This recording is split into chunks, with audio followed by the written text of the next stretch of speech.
नमस्कार किसान भाइयों, आज हम जिस खरपतवार के बारे में चर्चा करेंगे जो कि पिछले 3-4 सालों से हमारी सरसों की जो फसल है उसके उत्पादन को 50 से 60% तक घटा रहा है और इसको अलग अलग क्षेत्र में अलग अलग नाम से जाना जाता है, मरगोजा, रुबड़ी और ओरावंकी। हम इस वीडियो के माध्यम से डिटेल से चर्चा करेंगे कि ये होता क्या है और कैसे होता है और इसका क्या इलाज है। इन सभी बातों को जानने के लिए हमारी वीडियो के साथ अंत तक बने। यह एक जड़ परजीवी रूट होता है। तो किसान भाइयों, परजीवी से आप समझ गए होंगे, परजीवी का मतलब होता है जिसके जीवन चक्र का आधार दूसरे पर होता है। जैसे कि अब हमारा मरगोजा है, इसके जीवन चक्र का जो आधार है वो हमारी सरसों है। तो इसके बारे में अभी मैं आपको डिटेल से जो मैप आपके सामने आ गया है, इस मैप के माध्यम से हम चर्चा करेंगे। इस पौधे की पहले तो ये बता देता हूँ, जो ये सीड है, ये जो सीड है ये जमीन में पड़ा रहता है और ये कब तक पड़ा रहता है और कब तक इसका जर्मिनेशन हो जाता है, इसके बारे में बता सकता हूँ कि ये पौधा, ये जो सीड है इसका मरगोजे का, ये 20 साल तक जमीन में पड़ा रहे। क्योंकि जीवित तब होता है जब यहाँ पे सरसों लगी होगी, सरसों का सीड जड़े होंगी तब। उसके अलावा आप कोई भी फसल लगाओगे तो ये सीड जो है ऐसा कैसा रहेगा, जीवित नहीं होगा। और इसकी उम्र इतनी होती है जिसकी कोई सीमा ही नहीं, क्योंकि हमारी फसल को खराब करने वाले सीड की वैसे भी उम्र ज्यादा होती है। इसकी ये 15-20 साल तक इस जमीन में ऐसे ही पड़ा रहेगा और 15-20 साल के बाद भी हम अपनी जमीन में जब मस्टर्ड लगाएंगे तो ये उगने की, जर्मिनेशन की इतनी पावर रखता है कि फिर भी ये 15-20 साल के बाद भी अगर हम मस्टर्ड लगाते हैं तो ये उग जाएगा। जैसे ही हम मान लिया हमने आज अपनी सरसों की बिजाई कर दी, बिजाई करने के बाद जैसे इस प्लांट, ये मस्टर्ड का प्लांट है किसान भाइयों, मैं इस पे निशान लगा देता हूँ।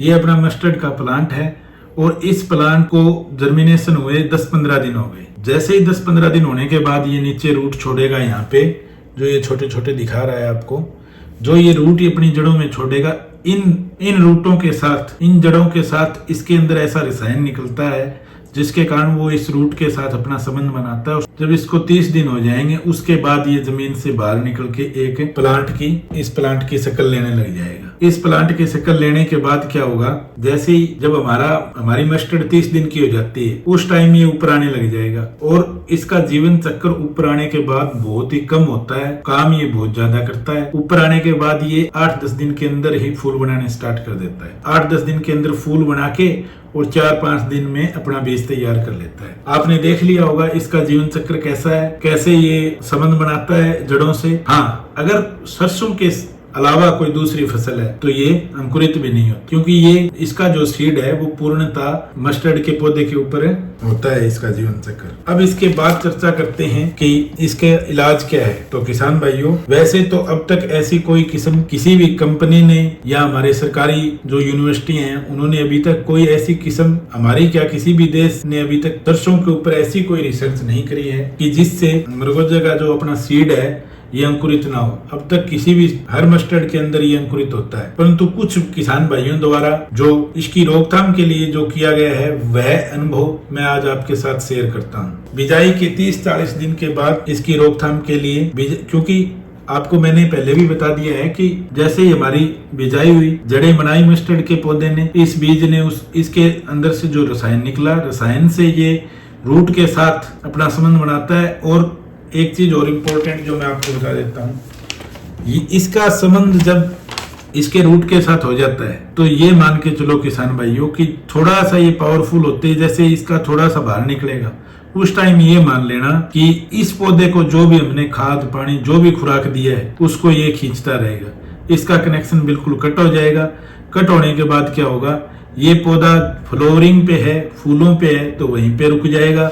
अगर ये पौधा कुछ फलियां उठाई हैं इसने तो वहां पे रुक जाएगा, फिर इसकी प्रोडक्शन घट जाएगी क्योंकि ये पौधा फिर डेड माना जाएगा, इसको नीचे से कोई भी खुराक प्राप्त नहीं होगी। तो अब इसकी रोकथाम के बारे में जो मैं चर्चा कर रहा था उस पे आते हैं किसान भाइयों। बिजाई के 30-40 दिन के बाद ग्लाइफोसेट जो आती है 41%, जिसकी इमेज आपको साइड में दिखाई जा रही है, 2-3 कंपनियों की, अलग अलग कंपनियों, किसी भी कंपनी को, लेकिन साल्ट होना चाहिए ग्लाइफोसेट 41%। ग्लाइफोसेट 41% पर एकड़ में 25 ml और 150 लीटर पानी के अंदर मिला के और पहली सिंचाई के साथ आपको करनी है। जो मैंने किसान भाइयों से रिव्यू लिए हैं वो कहते हैं कि इससे रोकथाम होती है इसकी। और जैसे ही आपका 15-20 दिन के बाद जब दूसरी सिंचाई आप करो तो वही ग्लाइफोसेट 41% आप पहले छिड़काव में हमने 25 ली थी, दूसरे छिड़काव में हम उसकी डोज को बढ़ा के 50 ml कर देंगे पर एकड़, वही 150 लीटर पानी के अंदर।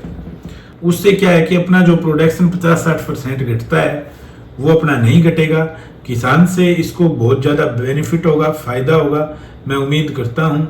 और हाँ, कुछ जो विशेष बातें हैं जो मैं आपको बताना चाहता हूँ, 1-2 बातें, कि जब हमारी ज़मीन खाली हो जाए तो उस टाइम आप जो जुताई करो उससे पहले जो बुआई करवाओगे ज़मीन जुताई के लिए, तो उसमें आप पलाव हो गया अपना, कोई भी जो यंत्र मिल्टी पलटने की ज़मीन की क्षमता रखता हो उससे आप बुआई कराएं और 15-20 दिन का बीच में गैप दें ताकि इसका जो सीड है वो नीचे चला जाए। ज्यादा गहराई में होगा तो इसको टाइम लगेगा तो क्या पता ये रास्ते के अंदर ही डेड हो जाए, क्योंकि पौधा इसका बहुत ज्यादा आकार नहीं लेता है। जड़ें इसकी खुद की बहुत ज्यादा नहीं होती है, क्योंकि ये जो अपने रूट काम में लेता है, बस ये संबंध बनाने के लिए जो जड़ें यूज करता है वही करता है। उसके बाद इसके अंदर से ये मूसले से निकलेगी और ये ऊपर पौधे का रूप ले लेगी।